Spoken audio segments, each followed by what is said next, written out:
హనీరోజ్ గారు ఇప్పుడు కొత్తగా యాక్ట్ చేస్తున్న మూవీ రచల్. అయితే హనీరోజ్ గారు ఈ రచల్ మూవీకి ముందు లాస్ట్ యాక్ట్ చేసిన మూవీ వీరసింహారెడ్డి. అయితే వీరసింహారెడ్డి మూవీ రిలీజ్ అయ్యి 2 ఇయర్స్ అయిపోయింది.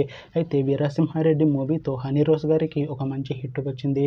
అయితే హనీరోజ్ గారు వీరసింహారెడ్డి మూవీ రిలీజ్ తర్వాత 2 ఇయర్స్ టైం గ్యాప్ తీసుకొని ఇప్పుడు మళ్ళీ ఈ రచల్ మూవీలో యాక్ట్ చేస్తున్నారు హనీరోజ్ గారు. చూడాలి హనీరోజ్ గారికి ఈ రచల్ మూవీతో కూడా ఇంకొక మంచి హిట్ వస్తుందా లేదా అనేది మనం ఈ రచల్ మూవీ రిలీజ్ అయ్యాక చూడాలి. అయితే రచల్ మూవీ టీం ఈ మధ్య ఒక చిన్న టీజర్ని విడుదల చేసింది. అయితే దానికి మంచి రెస్పాన్స్ వచ్చింది. అయితే రచల్ మూవీ టీం ప్రస్తుతం షూటింగ్లో బిజీగా ఉన్నారు. అయితే రచల్ మూవీ షూటింగ్ ఆల్రెడీ 80% కంప్లీట్ అయిపోయింది అని అంటున్నారు మూవీ టీం. అయితే రచల్ మూవీ టీం మాత్రం చాలా కాన్ఫిడెంట్గా ఉన్నారు. ఈ రచల్ మూవీ మంచి సస్పెన్స్ థ్రిల్లర్ హిట్ అవుతుంది అని అంటున్నారు మూవీ టీం.